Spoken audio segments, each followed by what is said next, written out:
Salam cerdas, komunitas pembelajar yang saya hormati, berjumpa kembali dengan saya di kanal Awali Rizky dalam sesi komentar berita. Berita yang mau saya soroti kali ini berasal dari pernyataan Presiden Prabowo ya. Nah, judulnya, tekad Prabowo tolak jual BUMN ke pihak asing, ditayangkan oleh Detik Finance pada hari Sabtu siang ya, jam 2, tanggal 11 Juli. Ini ada gambar Presiden Prabowo. Saya tidak jelas ini apakah dalam kesempatan berita ini atau kesempatan yang lain foto beliau.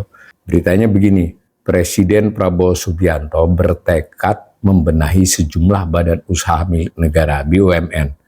Prabowo menceritakan sempat ada rencana sejumlah BUMN hampir dijual ke pihak asing yang kemudian dia tolak.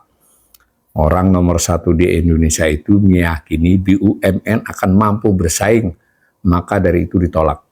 Prabowo menyebutkan beberapa BUMN yang mau dijual, mulai dari sejumlah BUMN pertahanan, semacam PT PAL, PT Pindad, PT Dirgantara Indonesia atau PTDI, itu yang dicontohkan beliau. Prabowo melarang penjualan BUMN tersebut dan berkomitmen untuk membangkitkan industri pertahanan agar BUMN bisa bertahan. Ya, ini contohnya adalah BUMN pertahanan beliau. Concern di situ ya untuk yang diceritakan ini. Banyak sekali perusahaan yang seolah tadinya mau dijual ke asing, saya larang. Tadinya industri pertahanan mau dijual, PT PAL mau dijual, PT Pindad mau dijual, PTDI dibunuh dan mau dijual. Kita bangkitkan, sekarang kita akan bangkitkan semua perusahaan-perusahaan itu, ujar Prabowo dalam pidatonya. Nah, yang dipantau secara daring melalui YouTube Sekretariat Presiden hari Jumat ya. Ini artinya si jurnalisnya mengutip ini dari tayangan YouTube resmi ya dari Sekretariat Presiden. Nah, jadi ini kita garis bawahi ya. Jadi Pak Presiden ini mengatakan tidak mau menjual atau menolak penjualan BUMN ke pihak asing. Ada cerita dari beliau beberapa yang dicontohkan tadi, BUMN terkait pertahanan mau dijual ke asing. Ya kita mau tidak mau percaya ya, meskipun ya mungkin kita belum pernah mendengar ya ini apa betul kondisi BUMN yang dicontohkan tadi sudah sedemikian rupa. Lalu apa betul ada niat untuk menjual dan itu kapan ya, di masa Pak Presiden ini atau di masa pada saat beliau Menteri Pertahanan, kita kurang jelas itu ya. Tapi sekurang-kurangnya kita menggaris bawahi tekad untuk tidak mau menjual BUMN dengan contoh BUMN tadi. Nah, Prabowo mengatakan bahwa BUMN yang tadinya hampir sempat dijual kini sudah menunjukkan kinerja yang baik. Misalnya PT PAL yang bisa memproduksi kapal perang dan kapal selam. PT PAL sekarang sudah bisa bikin kapal-kapal perang yang hebat-hebat. PT PAL sekarang sudah bisa bikin kapal selam. PT PAL akan bikin kapal-kapal canggih, saudara-saudara sekalian, tegas Prabowo. Nah, kemudian Prabowo juga menyebutkan PT Pindad ya sudah mendapatkan kontrak untuk menyuplai senapan mesin ke Arab Saudi. Sekarang baru saja saya dapat laporan, dapat kontrak dari Arab Saudi. Semua senapan dan senapan mesin tentara Arab Saudi akan dibangun oleh PT Pindad sebutnya lagi. Nah, saya sedikit komentar saja ya, bahwa saya ulangi lagi. Kita percaya tentu dengan pernyataan Pak Presiden, tapi untuk detail kadang kan memang Pak Presiden karena beliau concern terhadap kebijakan-kebijakan umum dan niat kemauan yang umum-umum, kadang di detailnya kita perlu periksa ya. Mengapa? Karena kita juga bisa memahami dengan tugas Presiden, dia dapat laporan kan terus jadi, dan mungkin dalam beberapa kejadian kita kadang khawatir ya beliau tidak dilaporkan yang sebenarnya. Jadi misal kayak ekonom seperti saya, dengan berita ini saya nanti akan coba melihat buku tadi yang disebut tadi PAL, Pindad, ini buku laporannya seperti apa, keuangannya, apakah benar di tahun-tahun lampau atau setahun yang lalu lah sebutnya mereka kesulitan lalu akan dijual, kan tentu kelihatan dari laporan keuangan. Mengapa saya mengatakan Pak Presiden kadang dalam beberapa hal detail bisa mohon maaf ya diberi berita yang kurang benar. Contoh yang paling ingat betul kita adalah soal BGN ya, yang melaporkan setiap hari memotong sapi sekian ribu sapi. Nah, kemudian beberapa bulan kemudian kepala BGN-nya mengatakan itu asumsi. Nah sekarang bahkan kepala BGN yang dimaksud ditangkap. Ini kan buat kita juga sebuah ini. Lalu beliau juga ketika dilapori bahwa ini ROA, return on asset BUMN sudah naik 300% ya.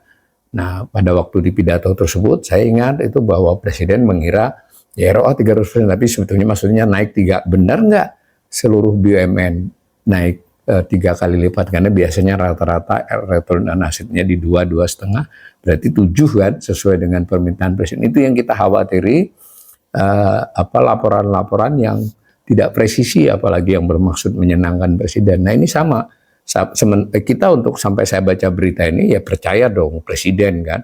Tapi nanti apa benar perusahaan-perusahaan ini sempat bleeding, mau dijual tentu informasinya nggak kelihatan di laporan tahunan ya, tapi tentang kondisinya kan iya.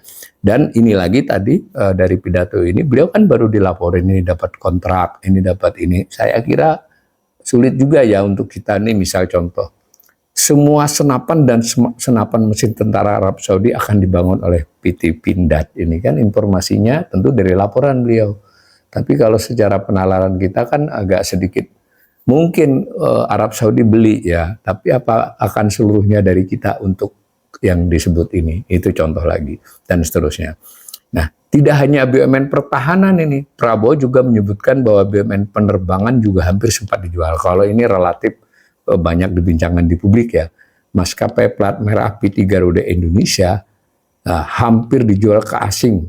Namun pemerintah memperbaiki manajemennya dan sekarang perusahaan akan segera mendulang keuntungan setelah bertahun-tahun merugi.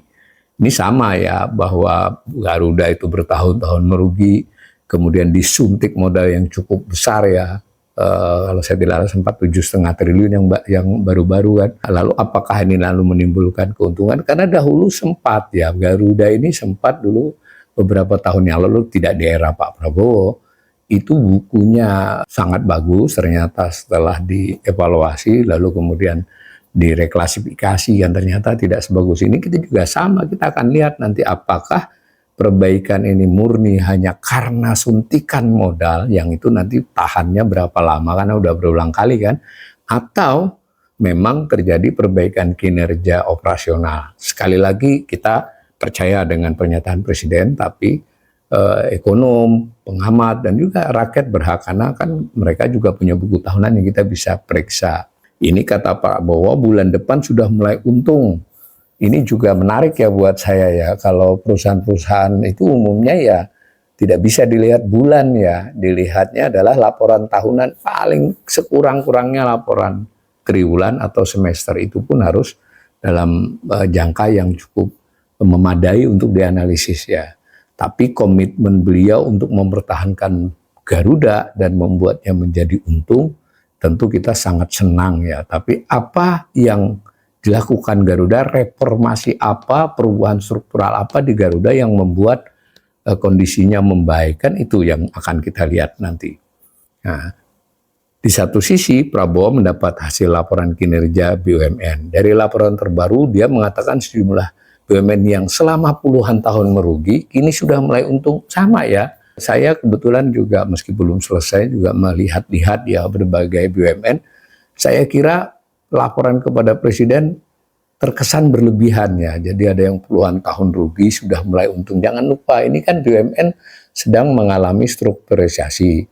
Nah, ketika strukturisasi itu kan memang ada perubahan-perubahan buku, dia bisa di merger, di apa. Jadi pada BUMN yang semula rugi ketika bergabung sama yang lain di catatan konsolidasinya untung atau bagaimana? Atau memang untung, kita kan karena itu butuh transparansi. Nah, itu yang kita tidak lihat. Bukan di Pak Presidennya ya, ketika Danantara kalau kita masuk ke lamannya kita belum mendapat laporan BUMN ya, sekurang-kurangnya BUMN yang besar-besar begitu. Begitu juga kalau kita masuk ke BP BUMN, dulu Kementerian BUMN itu menurut saya masih lumayan ya, dia melaporkan itu kalau sudah di bulan Juli begini ada laporan, meskipun ada yang belum unaudited ya dari beberapa yang dilapor. Begitu juga di laporan keuangan pemerintah pusat, karena dulu BUMN itu miliknya pemerintah sepenuhnya. Kalau sekarang kan catatannya jadi terpisah itu. Tapi Danantara yang di Inbreng atau BP BUMN yang mengaturnya tidak tidak memberikan laporan yang memadai kepada publik hingga saat ini, sehingga kita hanya dapat cerita yang puluhan tahun rugi kini untung, ya yang mana gitu loh. Nah, saya dapat laporan juga, tapi ya ini rugi-rugi tahun ini mulai untung. Saya ulangi, untung itu kalau dalam buku itu memang berbagai sebab, memang karena terjadi perubahan, lalu perbaikan operasional, penekanan biaya usaha itu bisa. Tapi bisa juga karena perbaikan buku. Nah, ini yang kita khawatir kalau Presiden mendapat laporan ABS ya. Nah, ini ada sih pengakuan beliau. Pengakuan keuntungan itu didapat usai pembenahan di BUMN yang tengah dilakukan oleh BPI dan Antara. Nah, saya sudah sebut tadi, sebelum dilakukan pembenahan, BUMN menjadi sarang korupsi. Ini sama ya. Ya, kita bertanya-tanya juga bahwa salah satu mandat dan Antara itu kan membuat transparansi, membuat meritokrasi, sebutlah begitu.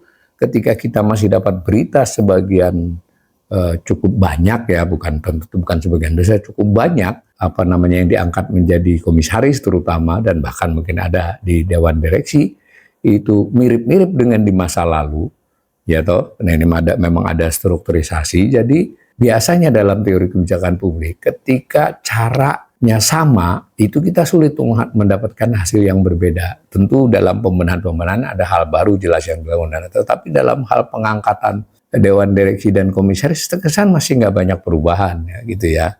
Nah, tapi bagaimanapun ini Prabowo mengaku kaget ketika baru dilantik jadi presiden, bahwa jumlah BUMN dan anak usahanya mencapai lebih dari 1.000, menurutnya itu jumlah maksimal hanya 400 saja. Ini juga harus jelas ya ke publik.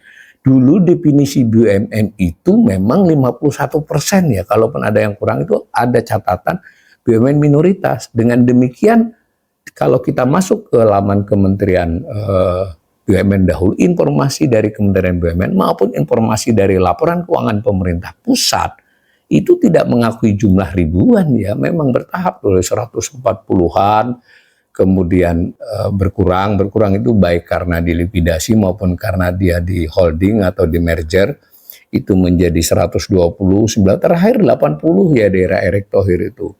Nah, itu yang kita definisi. Nah, kenapa lalu kemudian di era Pak Prabowo menjadi 1.000 lebih? Karena yang sebelumnya tidak dianggap BUMN, yaitu anak dan cucunya, dianggap BUMN. Tentu memang ada dasarnya ya perubahan definisi di undang-undang. Tapi kan tidak apple to apple gitu loh. Jadi kita harus jelas juga ini yang memang dari dulu juga ada tekad untuk mengurangi anak cucu. Nah, ini sebetulnya seperti itu. Silahkan dicari mesin pencarian jumlah BUMN di masa-masa nggak pernah disebut 1.000 itu anak dan cucunya ya. Sekalipun sekarang dianggap BUMN, dan ini benar sebetulnya bahwa ini mau ditertibkan. Oke. Nah, Pak Presiden mengatakan dia mengira hanya 400 ya. Di laporan-laporan Kementerian BUMN yang lama saja ya, di tahun 2020 itu sudah diberitahu sekitar 800 itu 2020 ya. Nah, mestinya kan yang memberi laporan kepada Presiden juga jelas ya. Nah, begitu saya dilantik, saya diberitahu BUMN kita 1.077. Saya tambahkan lagi ya, bahkan kita tidak pernah melihat daftar 1.077 itu. Di BP BUMN, di Kementerian BUMN lama, di Danantara kita nggak dapat. Tentu ada daftarnya, nggak mungkin nggak ada. Tapi publik tidak tahu gitu. Dan sudah sampai berapa yang dikurangi dan seterusnya. Ini kata Pak Presiden lagi di pidato ini cicit cara mereka sembunyiin uang negara, sembunyiin uang rakyat. Ini kita tertibkan, kata Prabowo. Saya kira bukan hanya perusahaan yang dititipkan, kalau memang ini benar, dan berarti ada bukti kan, mengapa tidak dilakukan tindakan hukum gitu loh, supaya jelas apa yang diambil dan dikorupsi dan seterusnya ya. Dan dilaporkan oleh Presiden ini Danantara sudah menutup 240 BUMN yang dinilai rugi pada akhir Juli ini akan mencapai 250 BUMN yang bakal ditutup. Ya, kita tentu mengapresiasi ya. Tapi sekali lagi, jika informasi-informasi tentang BUMN yang seluruh asetnya sudah lebih dari 13.000 triliun yang di bawah BP BUMN yang ditambah dengan di bawah Kementerian Keuangan ya sudah mendekati 14.000, lalu terus-menerus menjadi bahan pidato Presiden, kita hanya membutuhkan transparansi, kejelasan, informasi. Sekurang-kurangnya informasi yang memadai, kalaupun belum sampai ke detailnya. Dan itu mestinya bisa kita dapat di lamannya kementerian, berarti sekarang Badan Pengatur BUMN atau di Danantara. Dan kita juga mungkin mendapatkan gambaran rencana strategisnya seperti apa. Tidak mungkin kita hanya mengandalkan berita-berita atau mohon maaf sekedar pidato presiden yang sekalipun kita percaya, kita pengen tahu di beberapa rinciannya karena siapa tahu kan bahwa Pak Presiden diberi ABS. Mudah-mudahan ke depannya semakin membaik.